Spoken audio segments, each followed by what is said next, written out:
Hi అండి. Welcome to J stills and vlogs. నేను ఈరోజు మీది వాటర్ మిలన్‌తో షర్బత్ చేశానండి. మా పిల్లలకేంటంటే ఆఫ్టర్‌నూన్ నుండి స్కూల్ అనమాట. ఇంకైతే పిల్లలన్నారు, "అమ్మ షర్బత్ చెయ్యి, మేము తాగేసి వెళ్తాము" అన్నారనమాట. సరేనని చెప్పేసి చేశాను. ఈ వాటర్ మిలన్ చాలా చిన్న చిన్న పీసెస్‌లా కట్ చేసుకున్నాను. అలాగే ఇందులో గోండు కటీరా వేశాననమాట. అదేంటంటే కొంచెం ఒక 6 అవర్స్ ముందు నానబెట్టానండి నేను. నానబెట్టేసి అది వేశాననమాట. వాటర్ తీసేసి ఓన్లీ అది జెల్లీలాగా వస్తది కదా! అదే వేశాను నేను. తర్వాత ఏంటంటే సబ్జా వేశాను. నేను సబ్జా అయితే చాలా ఎక్కువే వేసుకున్నానండి. ఎందుకంటే మా పిల్లలకి ఇష్టం, బాగానే తాగుతారనమాట. కొంతమంది పిల్లలు తినరు కదా! అందుకే అలాంటి వాళ్ళు ఏంటంటే కొంచెం తక్కువ వేసుకుంటే సరిపోతుంది. మేమైతే ఎక్కువ వేసుకున్నాం అనమాట.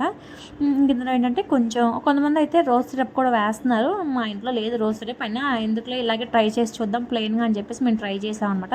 ఇలా కూడా చాలా టేస్టీగా ఉందండి. కాకపోతే కొంచెం షుగర్ ఎక్కువ వేసుకుంటే టేస్ట్ ఇంకా చాలా బాగుంటుంది. నేను ఏంటంటే సరిపడా వేసాను, షుగర్ ఎక్కువ వేయలేదు.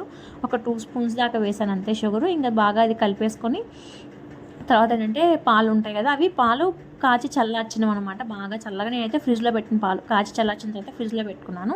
ఆ పాలు పోసాను అనమాట. టేస్ట్ అయితే చాలా బాగుందండి. అందరూ ఒకసారి ట్రై చేసి చూడండి. రోజ్ సిరప్ వేసి ఈసారి ఎప్పుడైనా చేస్తే అది కూడా వీడియో పెడతాను అనమాట.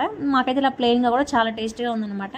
చాలా బాగుంది తాగటానికి. పిల్లలు స్కూల్ నుంచి వచ్చాక, లేదంటే ఇప్పుడు ఆఫ్టర్నూన్ స్కూల్స్కి వెళ్ళే వాళ్ళు ఉన్నారు కదా, వాళ్ళు ఆ టైంలో తాగేళ్ళినా చాలా బాగుంటుంది అనమాట.